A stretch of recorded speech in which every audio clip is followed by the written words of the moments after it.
The story begins on a distant planet in a galaxy humanity has never seen.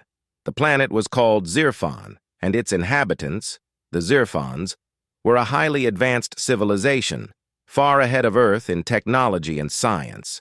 Zirfans were known for their peaceful nature and desire to study the universe without interfering with other civilizations. However, one Zirfan named Kirat disagreed with this approach. Kirat had always been different from the others. He was curious, but his interests always leaned toward exploring the unknown. He dreamed of contacting other civilizations, of the possibilities of exchanging knowledge and experiences. The other Zirfans considered him too emotional and even dangerous, as their main principle was non-interference in the lives of other intelligent beings. One day, Kirat discovered a distant planet that had only recently started exploring space. The planet was called Earth. The Zirfans had a system for observing many planets, and Earth happened to be at a stage of active technological development. Kirat was fascinated by how humans sought to understand the world around them, building spacecraft and dreaming of the stars. But what struck him most were the emotions. Humans experienced vivid feelings: love, joy, hatred, envy. Kirat had never before seen such complex and contradictory expressions of intelligence. After months of observation, Kirat realized he could no longer remain passive. He decided to break the main law of his race and travel to Earth to study humans more closely, and perhaps even establish contact with them. When Kirat finally arrived on Earth, he chose a hidden spot for landing, a dense forest in North America. His ship was invisible to the human eye, and he, using his race's technology, could take on a human appearance. He knew that humans were not ready to meet an alien civilization and decided he would start with simple observation. The first town he visited was a small place called Brookfield, where life flowed calmly, far from large cities. Kirat decided to study people's daily interactions. He rented a place under the guise of a regular man named Kyle and got a job at the local library. There, he could freely communicate with people and study them through books. The first few weeks left Kirat feeling a bit lost. He had expected more unity among humans, but instead, he saw conflicts, divisions, and misunderstandings. People quarreled over trivial matters and could go years without speaking due to some insignificant offense. Yet at the same time, they could show such deep devotion and love for their loved ones that it amazed him. One family in particular caught Kirat's attention: the family of brothers Thomas and Eric.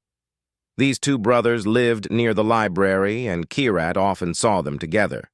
They were very close, though they were quite different from each other. Thomas was calm and thoughtful, working as a physics teacher at the local school. Eric, on the other hand, was emotional and impulsive, and after serving in the military, his life had taken a downward spiral. He lost his job, often drank, and got into trouble. Despite this, Thomas always stood by his brother, supporting him and helping him out of scrapes. One day, Kirat accidentally witnessed a serious argument between the brothers. It happened on the street near his apartment. Eric had gotten into trouble again, having been fired from yet another job, and he came to Thomas asking for help. But Thomas, tired and irritated, began arguing with him. Eventually, Eric snapped and hit Thomas. Kirat stood aside, watching, unable to understand how two brothers, who had supported each other for so long, could come to this. This situation deeply disturbed him. He saw in it a reflection of a larger human conflict. People could love each other, but their own weaknesses and emotions could destroy even the strongest bonds. Kirat began to wonder if his people could do something to change this situation. Could he intervene to fix these conflicts if even within one family they could lead to such destruction? That night, Kirat couldn't sleep. He thought about what he had witnessed, and for the first time in a long time, doubted his decision to merely observe humans. He felt that his intervention could help humanity since he had knowledge that could potentially change their lives for the better. But he also knew that any interference in another culture could lead to unpredictable consequences. The next day, Kirat decided to talk to Thomas. He approached him in the library when Thomas came to borrow a new astrophysics book. Kirat, still unfamiliar with all the nuances of human interaction, approached the matter directly. "Why don't you leave your brother?" "He keeps hurting you," Kirat asked curiously, studying Thomas's face. Thomas looked at Kyle with suspicion, surprised by the question, but answered sincerely. "Because he's my brother. I can't leave him, even if he's acting terribly. We've always been together, and I know that somewhere deep inside, the Eric I remember is still there." These words confused Kirat even more. He couldn't understand how one could continue to love and support someone who caused so much suffering. In his civilization, such relationships would be impossible. If someone hindered the common good, they were simply isolated. But with humans, it was different. Weeks passed, and the situation between Thomas and Eric only worsened. Eric sank further into despair, and one night, he disappeared. Thomas was beside himself with worry and asked Kyle, whom he had come to see as a friend, for help. Kirat, realizing this might be his chance to intervene, agreed. They began searching for Eric, and after a few days they found him in an abandoned house on the outskirts of town. Eric was in terrible shape. He hadn't eaten or slept for days, his mind clouded by alcohol and drugs. Thomas rushed to him immediately, but Eric, not recognizing his brother, began to scream and try to hit him. This was the moment Kirat realized he could no longer remain a passive observer. He knew he had powers that could change the situation. Intervention was inevitable. Kirat, observing how Eric in despair pushed Thomas, understood that his intervention was not only permissible, but necessary. The brothers were on the brink of complete destruction, and their relationship might never recover if Eric took one more tragic step. Glancing at Thomas, who was trying to calm his brother, Kirat felt a wave of their pain and anxiety. Using his abilities, Kirat stopped time. Everything froze for humans. Thomas was frozen mid-motion, and Eric stood still, ready to strike another blow at his brother. This gave Kirat a few seconds to concentrate and analyze what he was about to do. His people had always believed that emotions were a weakness, that any feeling, whether love or hatred, led to chaos.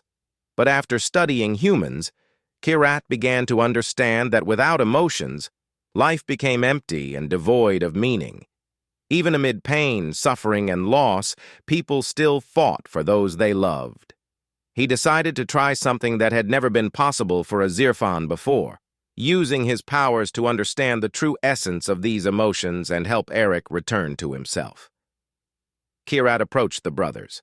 His long fingers touched Eric's head, and at that moment, the alien's consciousness began to merge with the human's.